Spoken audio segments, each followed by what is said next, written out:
Hello there, and welcome to episode 16 of the Rocket League Mapmaking tutorial series. Today, we're going to be talking about how to make a Dropshot map. Now, making Dropshot is actually pretty simple because I'm going to provide all of the necessary things that you can just copy paste into your levels because you more or less just need to have them. So I'm not going to go through all of the settings every single time. So the first thing that we're going to add is the cube map, the Dropshot cube capture. Now this little thing is going to make it so the tiles aren't going to appear green. If you don't place this, the tiles are going to reflect a green color by default. I don't really know why, but they do, so you need to have this to negate that issue. And you can find all the text documents to copy paste things into the level in the Google Drive in the description. So the next thing we're going to add is the breakout floor. All right, so I placed the breakout floor, and then we're going to put the plane there. Now, again, I don't know what this is for, really. I just always make sure to make it really big for wherever the floor is for whatever I'm doing. So I'm just going to make it extremely big, more big than it needs to be, and I'll just place it a little under. And then we'll call it a day, and we'll hide it in the editor. It's hidden in game by default from the map I took this from. It's hidden in game, so I'm just going to hide it there too. That's basically it. The next thing we're going to need is the tile that itself. So we're going to, I copied the Dropshot tile from the description, and we're going to paste it, and right there we have our tile. Now by default, you're not actually going to see this tile. This is actually my second time recording this, because the first one was simply too long. But if you go in the properties of the tile, you can hit this little magnifying glass, and it will open the location of that static mesh in here, and so in the content browser. And what you can do is you can right click on it and re-import static mesh. And in the Google Drive, again, there are two FBX files, one for a default tile and one for a half tile. And so the tile test, that's going to be the default tile, so you just re-import it. I'm not going to sit no because I already did that. So re-import it, and then select the default tile, and then re-import this and select the half tile. And then you'll be able to see the tiles in game, otherwise they'll appear invisible. And then they're not going to appear straight away, so you just need to click out and then click back into the folder, and then they'll be visible. And you'll see what I mean when you do it. And then after you replace them and they're visible in the content browser, you're going to want to go to File, and you're going to want to reopen the map. So for my case, I just go to Open, and then select Tutorial Series and save it, obviously. You just need to reopen it to like kind of compile things or something. I don't really know what it needs to do, but you need to restart the match. And so what I'm going to do is I'm going to place the tiles over here. And the Z should be 0 at all times, or higher. It shouldn't really... If you go below 0, the problem you are going to run into is the ball at 0. If you know, when you put a ball into a goal, it starts to turn black. The Dropshot ball does it automatically once it passes the coordinate Z of 0. So you need to make sure you're at least 0. And then what I'm going to do is I'm on 64 snap right now. And I just duplicated them 3 times. And then I want 4 and then another 3. So it gets tricky when you get here because you need to... Well, you can place them fine just like that. And then you need to go to 1 snap. Don't turn off snap entirely because then you'll get decimals. But just change it to 1 until you get the right width. And then we're going to go back to 64. And then you just kind of place your tiles wherever you want them. You can place them in whatever formation you want. Obviously, I put them on pillars, so you can do that if you want to. You can put them vertically. You'll just have weird things that happen with the VFX. If you know in the pillars Dropshot, if you played it, the top tiles will actually, they'll break, and then the top of them, or the broken tiles, will stay like above the pillar or above the map themselves. And we'll see that when we get in game. So we have everything set up. All of our tiles are set up. So next what we're going to want to do is we're going to go into the properties by hitting F4. And we're going to see the neighbors section. Now, the version I copied this from had 4 neighbors on this specific tile. So what I'm going to do is I'm actually going to unlock it and select all of my tiles. And you can also select all the tiles if you go to Scene and you select Breakout Actor Platform TA. You can just select all of them. And then down here, I'm just going to clear the array. I don't really need to clear the array, but I'm just going to do it just to make everything a lot simpler. So we're going to lock that. And we're going to select all the tiles around it, all of the neighboring tiles, and then hit that green arrow. Now, the way that Dropshot is programmed is that if the ball isn't broken, so you're just hitting the ball like normal, it will activate only the one tile. If you break it, it will activate the neighbors. If you break it, if it's an ultra ball, it will break the neighbors and then the neighbors after that. So the entire thing is based on these neighbors. So if you don't set these, basically the damage will only ever be applied to one tile at a time. Alright, so that's all of our neighbors' placed. So I'm just going to quickly click through them and make sure I set them for all of them, and there we go. So now the neighbors are set correctly. And so next thing I want to do is I'm going to be joining blue team for this specific test. So I want the team index up here to be 1. If you remember the goals, you want the goals to be whatever team you want to score on. So if you want orange to score on the goal, you set the team index to 0. This is the same exact way. So I want blue to be able to activate these tiles, so I'm going to set the team index to 1. Now, the material for the VFX works so that the tiles will change color depending on the coordinates. I don't think it's this side. I think it's the y-axis that it does it by. No, it is the x-axis. So I think it does it by the x-axis.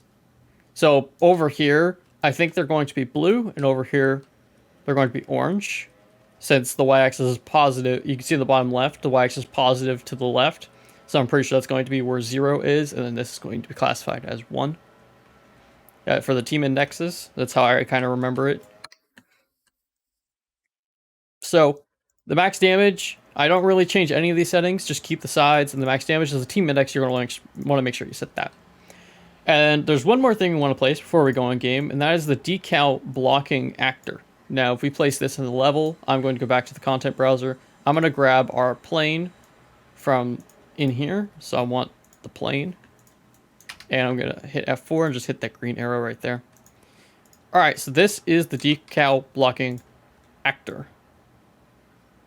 And I'm trying to scale it without making it too big. UDK is freaking out right now. Okay, that should be good.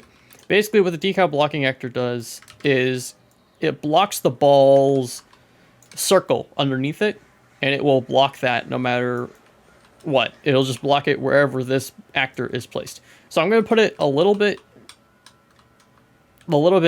into the level so you can see exactly how it works.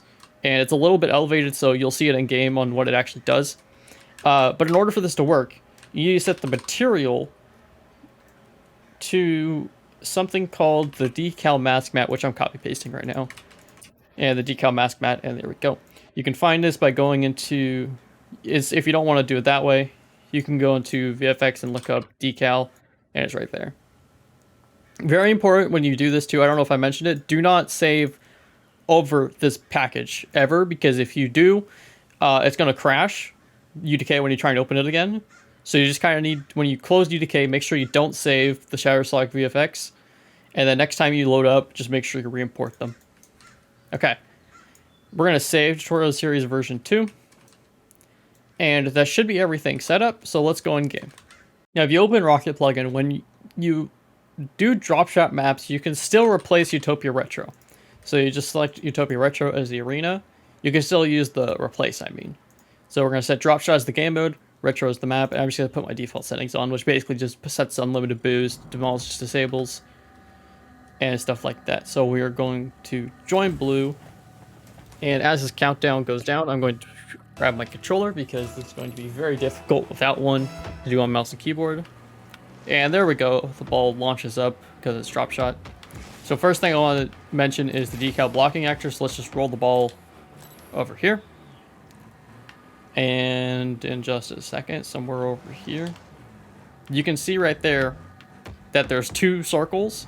The one on top is being produced. Let me see if I can stop the ball. Okay, you can see that there's, there we go. You can see that there's two circles right there. The one on the top is being produced by the decal blocking actor, and the one on the bottom is the one being produced by the plane. And the reason you place this actor is because when the drop shot tiles go away, there's nothing for the ball to, like the ball circle is not going to be there anymore if the tile's gone. So you place the blocking actor instead so that the ball will always be able to be, or the ball circle will always be able to be visible. But I'm going to try my best. Okay, and here we go. Here's that collision plane, so we know that's working. If we set that vehicle plane over the drop shot tiles, which just ran out. But we cannot collide with drop shot tiles because they do have kind of awkward collision with the ball even. Okay, I think we might get some damage this time. And there we go. So you can see that it activated everything because this is how drop shot works. So it's an ultra ball that time. So we hit this tile. And so it activates all of the neighbors around it. And then it also activates all the neighbors connected to those. And in other words, we hit this tile. It activates this, which is one of its neighbors. And this tile is one of tile 2's neighbors. So it activates that one as well. And so that's why those neighbors are really important, is because that's basically how all of Dropshot functions, is by those neighbors. Okay, so I was talking earlier about how custom meshes don't work, and this is precisely why. Because if you see this, the Dropshot tile, whenever you break one, it makes the VFX that it broke, and then it falls down. And well, it doesn't actually disappear. The reason you don't see it is because they have fog, and they have a black barrier, so you can't see them. But if you use a custom mesh, everything freaks out. Like the material does not work how it should. So you have to use their static meshes that they created. Even if you use the FBX file that I provided, if you go to UModel and take the PSK and import it to Blender and then export it as an FBX, that's exactly what I did, and it still doesn't work. There's something specific with their static meshes that you have to use.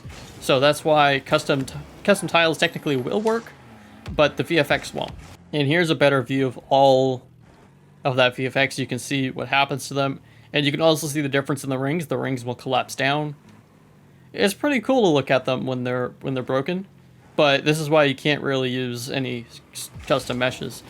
And that's gonna do it for pretty much all of Dropshot. It's only a few simple things, and I made sure to make them copy-paste because otherwise this tutorial would literally take forever. Because there are a lot of settings that you have to set in them, so it's just easier to copy-paste them. And the Dropshot template was created by Mr. Phil, so that's where I learned all of this stuff, is from that template that he made. So pretty much all props goes to him on how Dropshot, or at least how I learned how Dropshot works. Okay, so there's one more thing I need to mention that I forgot to mention. You might notice that if we hit the ball, if we hit it under the tiles, it doesn't actually score, like normal Dropshot. If you hit it through the tiles, you'll score. Not in this. And well, why is that? Well, the reason that happens is because you need to add a goal volume. Even though it's Dropshot with the tiles and everything, it still uses a standard goal volume underneath. So if you wanted to score, you'd set the goal volume underneath it, and then you could just set the effects. You can technically keep the effects as the goal explosions. I think they'll work. I'm not sure about that 100%, but I'm pretty sure they do. Or you could just set them to a specific goal explosion, which a lot of people set them to the Dropshot goal explosion, which they use. So I hope you found this tutorial useful, and I can't wait to see some Dropshot maps hopefully come out a little bit more. There aren't that many because it's hard to decipher what should be, or not decipher, that's not the right word. It's hard to decide what should be a Dropshot versus what should be a normal standard map, because if you wanted a Dropshot map could be a standard map, and the other way around, a standard map could be a Dropshot map. Like if you look at Pillar's Dropshot, for example, that could have been just a normal soccer map, but I made it Dropshot because I thought it'd be a little more interesting. So you kind of just have to think about, should it be soccer or should it be Dropshot? And well, that's gonna do it for this tutorial.